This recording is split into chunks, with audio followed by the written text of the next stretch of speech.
Sim TV, feita para você curtir.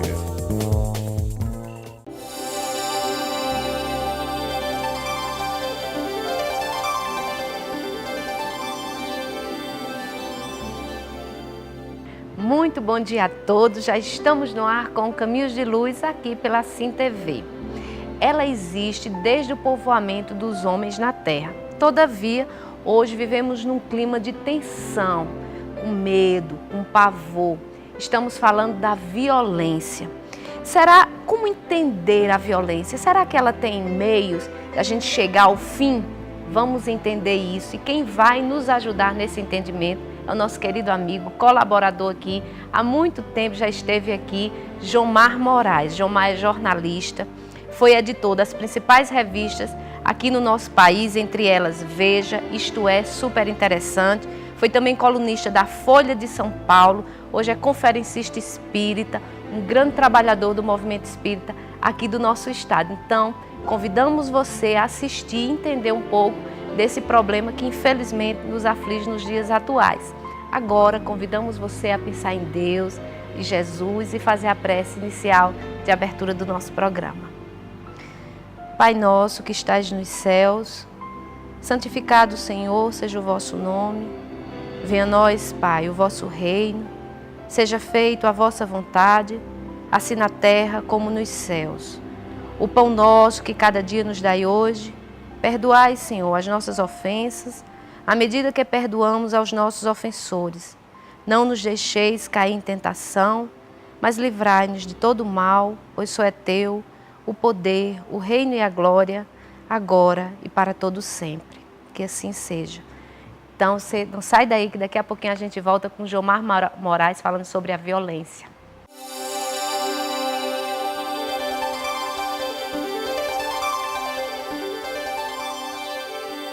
Bem, gente, já estamos de volta. Vamos conversar hoje sobre a violência. Vamos conversar com um profundo conhecedor do Espiritismo, que vai elucidar, que é o nosso querido amigo Jomar Moraes. Muito bom dia, Jomar. Seja bem-vindo, né? Já há tanto tempo. Bom dia, Gisete. Bom dia aos telespectadores. Realmente é uma satisfação retornar ao programa Caminhos de Luz. E me coloco à disposição. É verdade que já fui recebido aí com um jato de generosidade, de profundo conhecedor do Espiritismo. Mas é mesmo. Mas estamos aqui, mesmo sem ser este profundo conhecedor, disposto a partilhar, trocar ideias com a Gisete e com vocês. Gente, eu esqueci de falar, me perdoe, Jomar. Jomar é escritor, gente, tem um livro maravilhoso, que depois a gente vai falar também ao longo do nosso programa, né, do livro e também no outro programa, que Jomar vão fazer 2 programas, a gente tinha que aproveitar, né? Jomar, falando de violência, a gente iniciou dizendo que desde que o mundo foi povoado, a violência existe, né? Mas como explicar o quadro de violência que assusta as pessoas e aparentemente foge ao controle das instituições? Bom, Gisete, nós temos que ver aí as raízes da violência, né? O que nos torna violento? Não é necessário ser um cientista social, nem um pesquisador do cérebro, para perceber que quando nós praticamos um ato violento, nós estamos acuados, nós estamos ameaçados, nos sentindo ameaçados. É isso que nos torna violento, por exemplo, com um parente, com um amigo ou com uma pessoa estranha que por alguma razão nos suscita medo. E aí está o foco, a raiz do problema, medo. A violência, ela é fruto do temor, ela é fruto do medo. E o medo, ele existe onde há escassez de um outro sentimento, que é um sentimento importantíssimo, que é o sentimento do amor. Quanto mais amor nós temos, menos medo nós temos. E, consequentemente, menos serão as nossas atitudes violentas, porque nós não estaremos nos sentindo ameaçados. O amor nos dá esse senso de integração. O amor faz com que a gente baixe a guarda. E o medo, pelo contrário, faz com que nós ergamos barreiras. Então, todo aquele que está além daquela barreira que nós erguemos, essa barreira, ela, digamos assim, ela é errante, é junto a nossa estrutura psicológica chamada ego. Então, tudo que está depois dessa barreira nós consideramos uma ameaça para nós. E aí nos tornamos mais violentos. Eu diria que nesse momento existe uma cultura do medo na sociedade. O medo, como você falou, a violência, como você falou, é um fenômeno antigo. Os animais temem.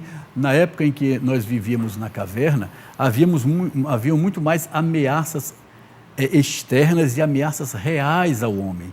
Então, era importante que o homem, que o medo do homem aparecesse num determinado nível para que ele fosse cauteloso. O medo existe para a preservação do próprio ser, né, para a preservação da vida. Mas quando este medo passa de um determinado nível, ele passa a ser patológico e então começa a gerar disfunções na nossa maneira de nos relacionarmos com o ambiente, com os outros e até conosco mesmo, surgindo aí a questão da violência. Então, no passado, quando nós habitávamos a caverna, havia muitas ameaças reais. Hoje, existem muitas ameaças imaginárias, em razão do nosso edifício de valores, em razão da perda de uma conexão que nós tínhamos com a essência do nosso ser. A perda da nossa conexão espiritual. Isso nos torna muito mais frágeis, isso nos torna muito mais temerosos diante da vida, porque perdemos o senso da interligação com todos os seres, com todas as coisas, com todo o universo. Perdemos o senso de conexão com Deus, que é a fonte de todas essas coisas, de toda a criação. E aí cresce o medo, porque escasseia o amor. Essa conexão é a conexão com a própria fonte do amor, que é Deus. Então, escasseia o amor, começa a crescer o medo. E na esteira do medo surge a violência, que é um sintoma do medo. Aí você acha que nesse aspecto as instituições não têm controle sobre isso? Olha, esse não é um problema que vai se resolver no nível institucional apenas. Quando nós invocamos um nível institucional, nós estamos buscando a solução de efeitos.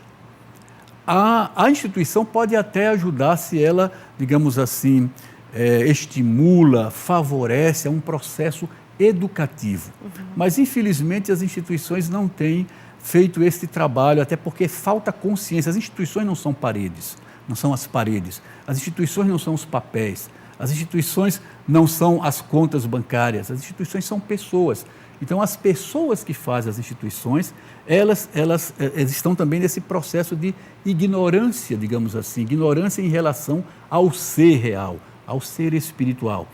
Então, para as pessoas que fazem a instituição, é suficiente atacar os efeitos. Ataque-se os efeitos e a violência desaparecerá. Mas se a causa persiste e a causa está no indivíduo, né, e no conjunto dos indivíduos, que é a sociedade, isso não vai desaparecer. Você contém um efeito e mais adiante surge uma outra válvula de escape onde vai aparecer outro efeito daquele medo que persiste. Daquele medo que é um medo existencial, em razão dessa falta de conexão com o mais profundo do ser, que é o espírito. E no plano da instituição, por haver, digamos assim, a ignorância em relação à causa profunda do problema, há também todo um jogo de interesses. A cultura do medo, ela serve a interesses, digamos assim, colossais no plano econômico. Eu diria até o seguinte: o medo favorece, de certa forma, a economia, porque o medo faz com que você compre. O medo faz com que você imagine que você tem que obter coisas externas, recursos que te protejam de uma ameaça que pode ser real e pode ser imaginária. Então você vai ter que erguer o muro, você vai ter que comprar a cerca elétrica, você vai ter que contratar um serviço de segurança, você vai ter que usar esse ou aquele remédio, você vai ter que usar isso ou aquilo. Então tudo isso favorece o carro blindado, as câmeras, né? As câmeras de segurança, enfim, todo um aparato que também move milhões, na verdade bilhões de dólares na economia. Então, a questão, digamos assim, como se diz na gíria, o buraco é mais embaixo. Nós não estamos descendo a raiz do problema. Porque no nível institucional, nós só atacamos a superfície, só abordamos a superfície do problema e ainda assim abordamos a partir de uma postura viciada e condicionada a interesses, às vezes, inconfessáveis. Há uma cultura do medo e há um interesse por parte de determinados grupos em perpetuar essa cultura do medo. Infelizmente. Infelizmente. Jomar, o mundo está mais ou menos violento do que no passado, porque temos a impressão de que a violência é avassaladora e a sensação de que somos impotentes para administrar ou contê-la. Olha, eu diria que, apesar das aparências, o mundo hoje está menos violento. Ninguém detém a marcha evolutiva. Nós estamos sempre melhorando. Estamos ainda, eu imagino, não é uma afirmação, porque eu não sou Deus, mas imagino que nós estamos ainda subindo a ladeira. No mundo das formas, todas as formas, todos os seres surgem, têm um processo de evolução, sobem a ladeira e depois declinam. O homem também, enquanto forma física, vai ter o seu momento de declínio na face da Terra. Não é? A própria Terra vai desaparecer um dia. Não existe nenhum mundo, nenhum sistema estelar, nenhum planeta que dure para sempre. Isso é do processo da vida nesse nível dual, nesse nível das formas. Porém, nós estamos ainda, ao meu ver, subindo a ladeira, nós estamos avançando, nós estamos melhorando. Quando nós éramos habitantes da caverna, havia muito mais medo, muito mais tensão e muito mais estresse do que hoje. Primeiro, nós podíamos ser atacados a qualquer momento, à noite, na noite escura, sem iluminação, por um animal, pelo tigre, né? Pelo leão. Né? Depois, nós não tínhamos sequer a agricultura. Então, a cada dia era um dia novo e nós tínhamos que disputar o alimento, né, num ambiente inóspito e em meio às reações imprevistas de outros seres irracionais, os animais. Então, a tensão, o medo era muito maior e o nível de violência, portanto, era muito maior naquele tempo. Hoje, apesar de tudo, apesar dos delitos que às vezes nos assustam, nós temos menos violência do que no passado. No tempo de Francisco de Assis, né, 1200, apenas 800 anos atrás, havia muito mais violência do que hoje. O Papa Inocêncio, da época de Francisco de Assis, teve o seu corpo, né, assaltado no velório. O cadáver do Papa foi assaltado no velório, isso há 800 anos atrás. Nós não conseguiríamos sair à noite. Então havia muito mais medo e muito mais violência do que hoje. Então nós estamos num processo, digamos assim, melhor do que no passado. Mas ele parece muito assustador, por quê? Por causa do problema da escala. No passado, nós tínhamos um mundo com 200 mil pessoas, 100 mil pessoas, depois 500 mil. No início da Idade Moderna, devia haver menos de 600 milhões de pessoas habitando a Terra. Hoje nós temos 7 bilhões, então temos um planeta superpovoado e temos um planeta interligado pela comunicação em tempo real. Então, no passado, quando acontecia um crime, mesmo a uma cidade que ficava a 100 quilômetros da outra, aquela notícia só ia chegar na cidade vizinha dias depois, às vezes meses depois. Hoje nós temos os meios de comunicação que ecoam esses fatos e ecoam muitas vezes com sensacionalismo, porque a violência vende, a violência produz catarse em determinado tipo de ouvinte, e, consequentemente, acumula audiência. Ao acumular audiência, permite que as emissoras vendam espaço comercial e vendam espaço comercial a um preço mais alto. Então, cria-se uma máquina. Isso também está dentro da cultura da violência. E nós, que somos os telespectadores, e nós que somos os leitores dos jornais, das revistas, passamos a ter a impressão de que o mundo está ruindo, vai acabar amanhã. Não passa desta madrugada. Mas não é assim, o mundo está melhor, mesmo no campo do medo e da violência, do que no passado. Mas nós precisamos enfrentar esse problema agora de um nível mais alto, a fim de que ele não venha se tornar um problema real e um problema talvez irreversível, porque hoje os mesmos meios de comunicação que ecoam e fazem esse barulho todo diante do fenômeno social, ele também ajuda a replicar o fenômeno social. Não é? Hoje, ser notícia num programa jornalístico, num programa policial, é motivo de status para aquele que tem a mente criminosa, aquele que tem a fragilidade, né, que o leva a cometer crimes. Então, de certa forma, isto ajuda a replicar o fenômeno da violência, ao banalizar também. Você colocar na hora do jantar, na hora do almoço, a todo momento, os fenômenos da violência, o fenômeno da violência social e dar aquela impressão, né, dar aquele molho que parece que o mundo está se dissolvendo, isso ajuda também a banalizar. E você, como telespectador, ele também liga a TV para viver um momento de catarse, ele vai ter necessidade de fatos cada vez mais chocantes para despertar a sua sensibilidade. Porque um homem espetando a faca no outro já não vai lhe dizer mais nada.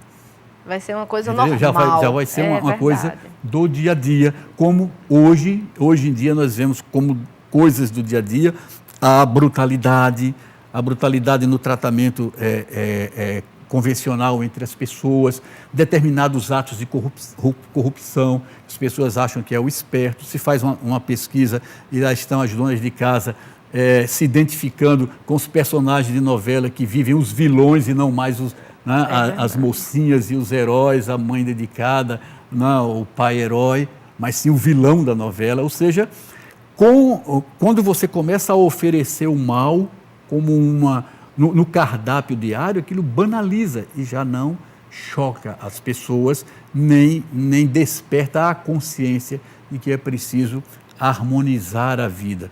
Não dar força à entropia, que é a força dissociadora, mas apostar na harmonia. Chega a ser, Jomar, o que você está falando, para algumas pessoas que acreditam, né, e vivem esse vício, chega a ser paradoxal, né? O que você está dizendo chega a ser conto da carochinha. Para alguns, não, isso não é verdade, porque as pessoas, é como você realmente falou, quando existe assim vamos supor que ocorreu um acidente, isso a gente fala porque a gente vê frequentemente, ocorreu um acidente, corre aquele pessoal todinho para lá, quando chega que não ouve, não teve nada não, quer dizer, não tem sangue. Não há mais sensibilidade, a sensibilidade vem embotando. Isso, chega até ser indiferente, né? Chega esse processo de indiferença que eu acho que é pior até do que o ódio e tudo, porque você fica indiferente a qualquer sentimento, né? Sem dúvida. O que esse tipo de atitude fortalece é o desejo, a aspiração de você se isolar, de você levantar barreiras. Você começa a olhar para um lado, você vê adversário, você vê inimigo, você vê ameaça, você vai levantando. Fortalezas que o impedem de se relacionar com o outro. Né? Muros que o impedem de conhecer o outro. Num ambiente em que as pessoas não se conhecem, o que medra, o que surge, o que cresce é a violência. Na medida em que eu vejo o outro como uma ameaça, sempre como algo desconhecido que pode ameaçar o meu ego, não é nem o meu ser profundo, o meu self, é o meu ego. Então, o que há necessidade é de nós focarmos a raiz do problema, que é o medo, e o medo ele é um produto da escassez de amor, da escassez de interação com o próximo. Com essa proposta, Jomar, o que você acredita que pode ou deve ser feito para encarar esse problema e resolvê-lo? Bom, a primeira coisa Vamos partir do nível mais sociológico para o nível espiritual, né?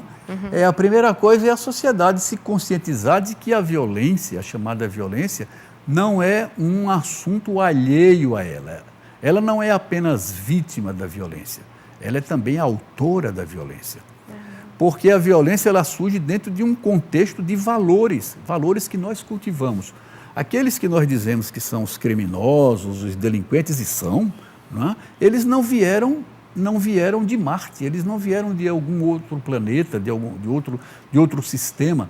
Elas são pessoas que saíram de lares semelhantes aos nossos, parecidos com os nossos, expostos ao mesmo cultivo de valores éticos, de valores espirituais. Então, se essa coisa eclode de uma forma tão massiva como parece aos nossos olhos nos dias de hoje, é porque está havendo alguma falha no nosso processo de convivência e no nosso processo de educação. Que valores nós transmitimos aos nossos filhos? Não é o valor que nós transmitimos através do discurso, mas através da prática. Será que quando toca um telefone, nós sempre atendemos ou pedimos aos nossos filhos para dizer não pode atender agora porque está ocupado? Ou pedimos para dizer, diga-lhe que eu não estou? Quando aparece uma situação em que nós podemos ter um ganho ilícito, uma vantagem, mesmo que seja pequena, uma vantagem ilícita, em relação, às vezes, até a um parente, qual é a nossa atitude? Diante dos nossos familiares, diante dos nossos filhos. Ou sabemos abrir mão em favor do outro? Sabemos esperar? Né? Sabemos orientar os nossos filhos para serem cooperativos ou competitivos? Então, a questão da violência está intimamente ligada aos valores que nós cultivamos no dia a dia da nossa vida.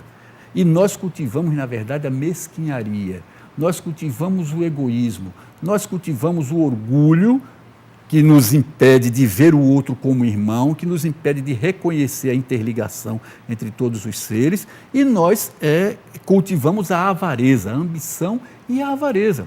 Então, tudo isso está intimamente conectado a uma coisa a uma estrutura psicológica chamada ego.